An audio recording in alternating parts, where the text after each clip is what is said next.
প্রত্যেকটা অ্যাক্টরের যদি বউ থাকে, বউ যদি এক্সট্রা কোনো পেইন না দেয় সেটাই অনেক বড় সাপোর্ট। আর সাপোর্টের দরকার নেই।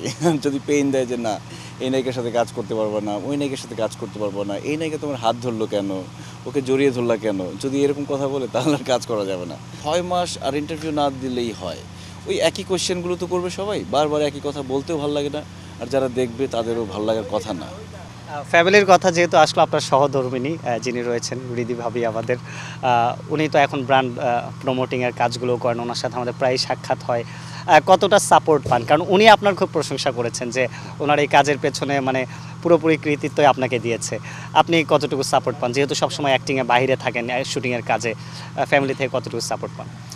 আমার কাছে মনে হয় যে প্রত্যেকটা অ্যাক্টরের যদি বউ থাকে, বউ যদি এক্সট্রা কোনো পেইন না দেয় সেটাই অনেক বড় সাপোর্ট। আর সাপোর্টের দরকার নেই। যদি পেইন দেয় যে না এই নায়িকার সাথে কাজ করতে পারবো না, ওই নায়িকার সাথে কাজ করতে পারবো না, এই নায়িকা তোমার হাত ধরলো কেন, ওকে জড়িয়ে ধরলা কেন, যদি এরকম কথা বলে তাহলে আর কাজ করা যাবে না। সো এগুলো না বলা মানে হচ্ছে অনেক সাপোর্ট। তো আমাকে তো এরকম কথা আমার বউ বলে না, প্লাস অনেক সাপোর্টও করে। লাইক কোনো নাটক দেখলে সেটা নিয়ে ডিসকাস করে যে এটা এরকম কেন হলো, তুমি তো আরেকটু এরকমভাবে করতে পারতা। ও হচ্ছে কে ড্রামা অনেক পছন্দ করে, কোরিয়ান ড্রামা এগুলো দেখে। সো বলে যে এরকম কেন হয় না তোমাদের গল্পগুলো। সেরকম তো আমাদের আসলে লোকেশন, বাজেট, সময় সব কিছু মিলে অ্যারেঞ্জ করা যায় না। তারপরে ও এক্সপেক্ট করে যে নাটকগুলো যদি এরকম হতো তাহলে আরও বেশি সুন্দর লাগতো দেখতে। তো আমার কাছে মনে হয় যে আমার বউ আমাকে 100% সাপোর্ট করে, এজন্য আমি ভালো ভালো কাজ করতে পারছি, মানুষের পছন্দের পাত্র হতে পারছি। এবং একইভাবে আমার বউকেও আমি অনেক সাপোর্ট করি। লাইক ও যখন কাজ করে, ব্র্যান্ড প্রমোশন যখন করে, তখন আমার কাছ থেকে অনেক সাপোর্ট পায়। আর সবথেকে বড় কথা হচ্ছে ও অনেক অনেক হার্ড ওয়ার্কিং। সে নিজে ছবি এডিট করে, ভিডিও এডিট করে, যেগুলো আমি দেখি আমার কাছে খুব অবাক লাগে যে আমি নিজেই করতে পারবো না, ও নিজে নিজে করে। সো আমার মনে হয় যে দুজনকে সাপোর্ট করি। তার মধ্যে ও যে কাজগুলো করছে, আমার অবদান হয়তো শুরুর দিকে আমার অবদান একটা থাকতে পারে, কিন্তু বাকিটা ওর নিজের যোগ্যতাই করছে। আপনাদের মাঝে মাঝে সামাজিক মাধ্যমে আমরা মজার মজার রিলস দেখি, ভিডিও দেখি, একটু বলবেন কি নেপথ্যের গল্প? না, আসলে আমাদের সম্পর্কটাও এমনিতে অনেক মজার। আমরা এমনিতে অনেক ফান করি, মানে সারাদিনই ফান করি। সো ওই জায়গা থেকে আমাদের যে ভিডিওগুলো করি সেটা খুব একটা মানে বানানো না, মেকি জিনিস না। রিয়েল লাইফটাই ওরকম আমাদের। নীলু ভাই, একটু জানতে চাই যে আপনি খুবই দর্শকরা আপনাকে পছন্দ করে, গণমাধ্যম কর্মীরাও পছন্দ করে। দিতে পারো, সমস্যা নেই।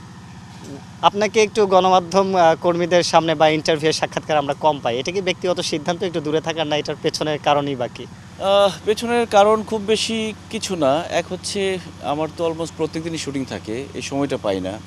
আর আসলে আমাদের নাটকগুলো হয় 2 দিন বা 3 দিনে, এর মধ্যে ইন্টারভিউ দেওয়ার মতো সময় থাকে না। এখন যদি লাইক আজকে আপনি এসছেন, যদি আরও 3-4 জন আসতো তাহলে সবাই মিলে ইন্টারভিউ বা এই ডে টাইমে তো দেয়া যায় না, কারণ ডে লাইটে অনেক প্রেশার থাকে।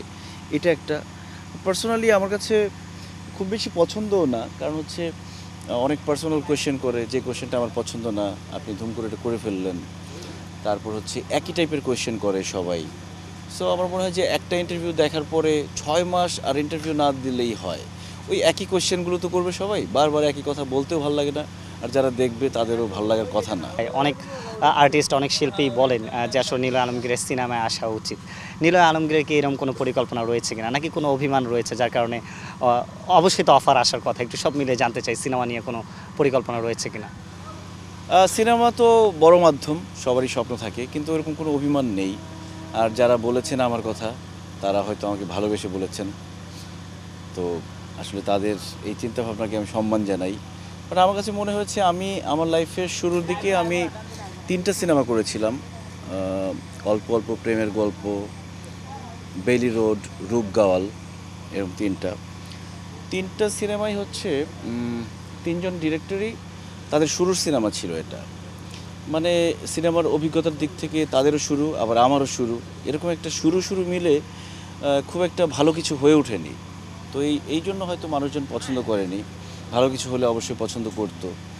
তো সেখান থেকে আমি আসলে সিনেমা থেকে সরে আসি, যে সিনেমা যেহেতু আমাকে পছন্দ করছে না, আমি যেহেতু অভিনয়টা করতে চাই তাই নাটকে ট্রাই করলাম। নাটকে দেখলাম যে মানুষ খুব পছন্দ করছে। তো আমার কাছে মনে হয় যে যেখানে মানুষ ভালোবাসা দিচ্ছে, সম্মান দিচ্ছে, সেখানেই থাকা উচিত। এই জন্য আর অন্য কোনো চিন্তা ভাবনা করছি না। আর সর্বশেষ ঈদে কি কি কাজে দর্শকরা আপনাকে পাবেন? অনেক কাজে। অনেকগুলো কাজ করেছি, মজার কাজ করেছি, সিরিয়াস টাইপেরও কিছু কাজ করেছি। কারণ আমি অনেক মজার কাজ করাতে দেখি ফেসবুকে আমার অনেক ভক্তরা কমেন্টস করে যে সবগুলো মজার নাটক দেখতে চাই না, একটু সিরিয়াস গল্পের কাজ দেখতে চাই। তো এবার কোরবানি ঈদে আমি বেশ কিছু সিরিয়াস গল্পের কাজ করেছি। এবার দেখি রেজাল্ট কেমন আসে। যদি রেজাল্ট খুব একটা ভালো না আসে তাহলে আবারও মজার কাজ করব। অসংখ্য ধন্যবাদ আমাদেরকে সময় দেওয়ার জন্য। দর্শক, আমরা এতক্ষণ কথা বলছিলাম ছোট পর্দার জনপ্রিয় অভিনেতা নীল আলমগীরের সাথে। ঈদে কোটি টাকার চেয়ারম্যান নাটকে তিনি কিন্তু রয়েছেন, সাথে আরও অনেক নাটকে রয়েছেন। এই অভিনেতার জন্য আমাদের তরফ থেকে রইল সামনের জীবনের জন্য, সামনের পথ চলার জন্য শুভকামনা। আরিফ হক, ৭১, গাজীপুর।